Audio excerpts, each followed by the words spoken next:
l'écoute de la chaîne du les 12 heures. Infocité, le journal de l'info de proximité sur la 95.2. Présentation Ousmane Dao. Mesdames et messieurs, bonjour et bienvenue dans ce journal. Le Premier ministre, le général de division Abdoulaye Maïga, a le quitus du Conseil national de transition pour son plan d'action gouvernemental 2025-2026. Ce plan a été voté hier à l'unanimité, 128 voix, 0 contre et 0 abstention. Dans ce journal, vous le voyez, et un peu partout à travers la ville de Bamako, les fruits des lianes envahissent nos rues. Pourquoi en cette période de saison trouve-t-on beaucoup de zabans? La réponse dans ce journal. Notre dossier culture de ce mardi nous parlera de comportement, notamment comment être une bonne personne, comment être en adéquation avec les gens. En Bamananka, on peut appeler ça Morosebeya, Manumaya et Manumandenya. La page internationale sera développée par Aïssata Yanogo. Elle nous emmènera au Tchad avec le procès de l'ancien Premier ministre Succès Masra qui a été reporté. Il sera également question de la Guinée-Conakry avec une visite de la Cour pénale internationale, sans oublier la visite du président libanais Joseph Aoun en Égypte et bien sûr ce coup de fil qui n'était pas attendu, mais qui est venu pour un cessez-le-feu entre le président américain Donald Trump et celui de la Russie, Vladimir Poutine. Voilà pour le sommaire. Dans un instant, les détails. Encore une fois, mesdames et messieurs, bonjour. Merci d'avoir choisi la chaîne 2 pour vous informer. Bienvenue. Tout d'abord, hier, au Conseil national de transition, le quitus des membres du CNT a été donné au Premier ministre, le général de division, ministre de l'administration territoriale et de la décentralisation de l'Amaïga pour le vote de son plan d'action de gouvernement 2025-2026 avec 128 voix pour 0 contre et 0 abstention. Un document bâti autour de 8 axes principaux dont la sécurité, la défense, les réformes politiques ainsi que la satisfaction des besoins de la population. Le quitus de l'organe législatif permet désormais à l'exécutif de mener à bien les différentes actions prévues. Dans son discours de clôture, le Premier ministre, le général de division Abdoulaye Maïga, a salué les membres du CNT pour leur confiance et s'engage à impliquer le Parlement dans chaque étape de la mise en œuvre. Ceci dit, l'ONG Wildaf vole au secours avec de Maristop International et de l'Union européenne avec des moulins multifonctionnels à l'association des femmes solidaires de Wolof-Bougou au Liban. Nous sommes en commune 3 du district de Bamako et cette remise s'est effectuée sur un terrain très connu dans cette commune et le terrain communément appelé le terrain de feu Tata Bambo Kouyaté, grande cantatrice de notre chanson Kounani Bamani, était au rendez-vous. La remise des moulins multifonctionnels à l'association Femmes Solidaires de Wolof-Bougou Boulibana est la suite logique de la formation des 15 femmes de la dite association. Il s'agit d'un soutien de l'ONG Wildaf et de ses partenaires qui renforce ici la capacité des ambassadrices de la paix et réconciliation au sein de la communauté. Ce mini-projet d'exploitation du moulin et nous sommes venus vraiment les soutenir dans ce cadre à travers l'achat de ces moulins qu'on est venu leur donner. Sidibé Fatmata Berté, porte-parole des bénéficiaires. Nous remercions Wildaf pour l'acquisition de ce moulin multifonctionnel. Nous avons beaucoup souffert à cause de l'absence de moulins dans notre communauté. Ce don est entre de bonnes mains. Nous allons le fortifier. Jelika Koulibaly, directrice régionale de la promotion de la femme, de l'enfant et de la famille. Je demande à ces femmes de bien gérer ce outil qu'ils ont eu pour que d'autres femmes puissent en bénéficier. La remise du don a enregistré, outre les bénéficiaires, les autorités locales qui ont formulé des bénédictions. Les femmes de l'association Femmes Solidaires de Wolof-Bougou Boulibana ont aussi manifesté leur joie sous rythme de tam-tam.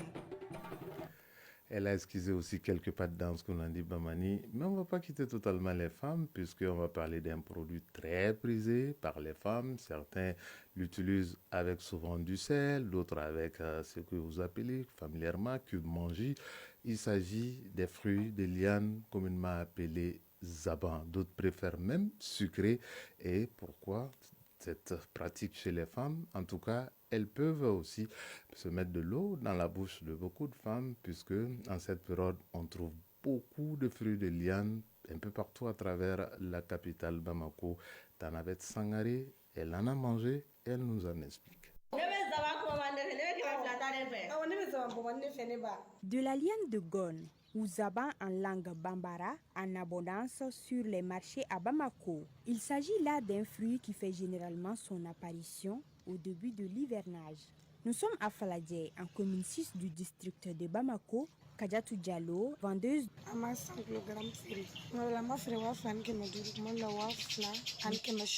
Souvent, le sac de 100 kg de la liane de Gone se vend à 12 500 francs, voire 14 000 francs CFA.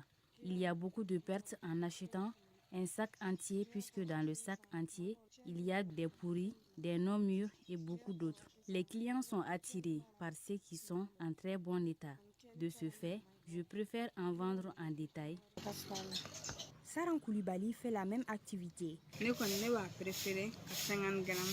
Je préfère prendre la moitié du sac de 50 kg. Mes fournisseurs viennent de Bougouni, Sanakoroba, Kassila et Ségou. Touré Aïssata Diakité, une chef d'entreprise, est allée encore plus loin en industrialisant la liane de Gone.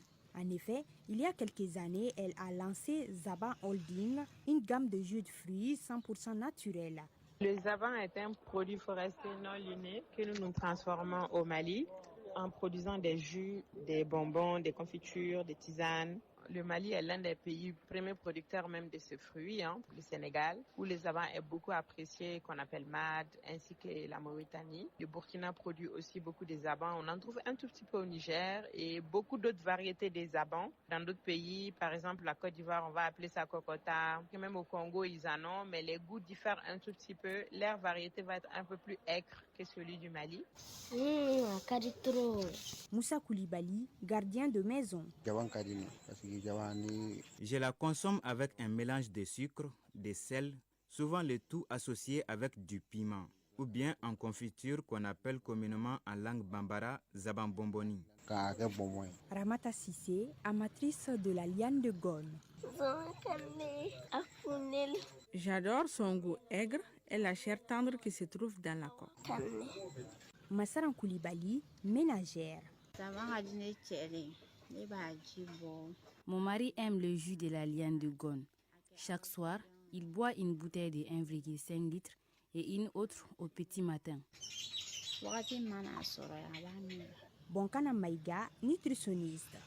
On a particulièrement la vitamine C, d'autres vitamines telles que la vitamine A et aussi plusieurs groupes de la vitamine B. Maintenant, l'inconvénient, ça peut être peut-être une surconsommation ou bien on a certains, par exemple, ils peuvent le surutiliser en mettant par exemple d'autres substances telles que le sucre. C'est pas conseillé en fait d'avaler la coque. Le moins que l'on puisse dire, c'est que la liane de Gone est abondante sur les marchés de la cité des Trois Caïmans. Cette présence ne souffre d'aucune ambiguïté. Vendeurs et clients, chacun en tire son compte. Oui, un fruit très prisé par les femmes. On va accueillir une femme. Elle n'a pas amené de liane de gomme avec elle, mais elle va nous parler de la page. On va parler de page culture dans ce journal. Culture. Toutes nos cultures sur la chaîne 2. Voilà, notre chronique culture de ce mardi s'intéresse à un pan très important de la société malienne. Dans notre société, il y a des vertus qui font l'homme et même la femme. Parmi ces vertus, on peut noter comment se comporter avec les gens, comment être avec les gens. Entendez par là, ma sebeya, moro sebeya, manumaya, manumandenya. Qu'est-ce que ces concepts veulent dire, Mamoudou Dante? La société malienne, riche de sa diversité, est composée de plusieurs groupes ethniques, des générations d'âge, des classes sociales. Notre société enregistre également plusieurs vertus comme Masobeya, Manyumaya, Ani Manyumandenya. Adjara Traoré, étudiante. Pour moi, Morosobe est une personne gentille avec tout le monde, tandis que Manuma reste une personne très gentille et correcte dans tout ce qu'il fait. Sirman Diara, militaire à la retraite. Il y a une différence entre Morosobe et Manuma. Une personne qui a des vertus Morosobe doit en principe être Manuma. Mais toutefois, il est possible d'être Mokosobé sans être forcément Manyuma. Depuis fort longtemps, Masobeya, Manyumaya et Manyumandenya incarnent les valeurs de la citoyenneté au Mali. Professeur Ibrahim Ndiaye, enseignant-chercheur d'Oikaïdara. Il y a 5 valeurs cardinales qui caractérisent la citoyenneté chez nous. La première, c'est Moya, ensuite Mokosebeya, ensuite Mokosebe-Denya, ensuite Horonya associé à Fassia, et enfin Sinankuya pour faire de la place à tout le monde. Donc par rapport à la deuxième valeur cardinale de Mokosebeya, quand la jeune personne est en phase d'initiation, une des étapes en progression vers Mokosebeya est Manyumaya. Pour promouvoir ces valeurs cardinales de la société malienne, il est plus qu'important de connaître leur sens étymologique. Professeur Ibrahim Ndiaye. Manyuma, c'est bien comme étape, c'est un début, mais on dit Monyumaya ni Faratido. Parce qu'on peut être bon, c'est-à-dire généreux, ouvert, gentil et tout ça, mais ne pas être conscient des enjeux, des responsabilités. Et donc, quand il s'agira, par exemple, de sanctionner, quand il s'agira de dire la vérité, de recadrer les choses et de faire que les personnes qui sont en situation d'insuffisance ou de mauvais comportement soient punies, par exemple, Manyuma ne peut pas faire ça. Manyuma ne se sent pas en capacité d'imposer la sanction adéquate. Pourtant, actuellement, ces vertus sont confrontées à des problèmes de vulgarisation. Malgré tout, les autorités ont déjà pris le devant. Et c'est pour cela d'ailleurs que le gouvernement a initié le programme national d'éducation aux valeurs et qui est une sorte de boussole pour le processus de refondation. En ce qui concerne la pérennisation de ces valeurs,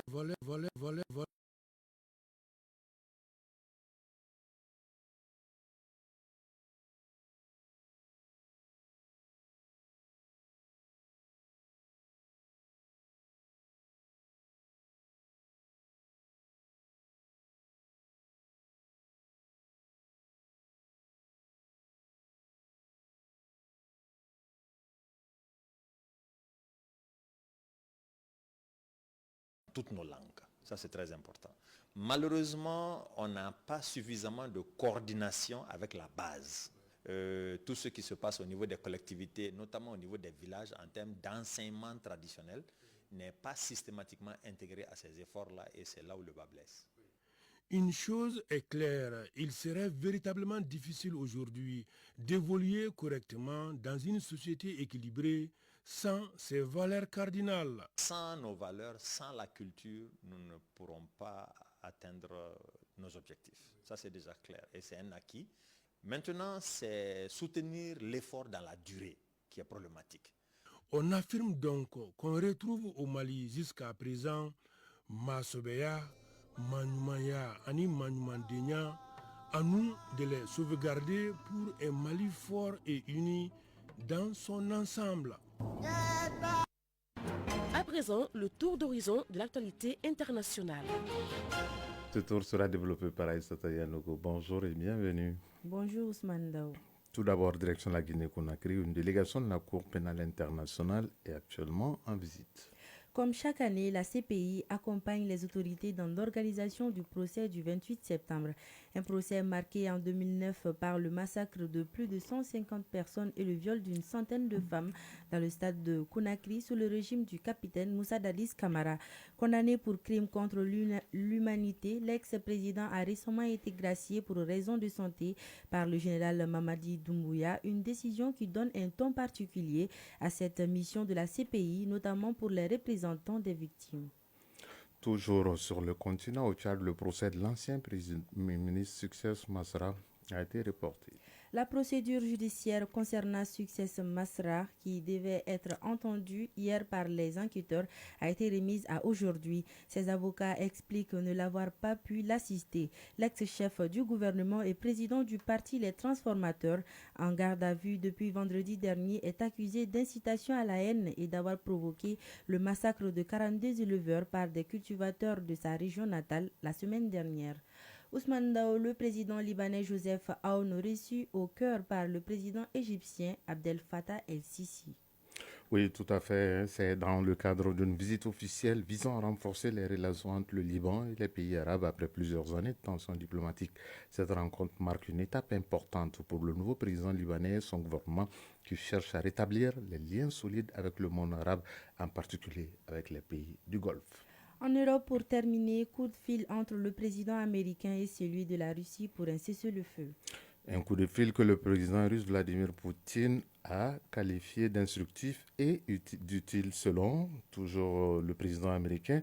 Ce coup de fil entre son pays et la Russie pour un cessez-le-feu entre l'Ukraine est un gage de conditions indispensables pour la négociation.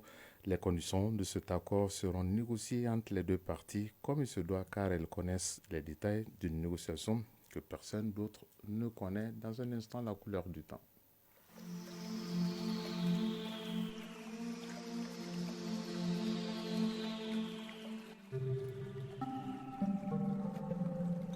Le thermomètre affiche 37 degrés Celsius sur Bamako et environ. La maximale attendue sera de 37-39 degrés Celsius. Le soleil se couchera à 18h51.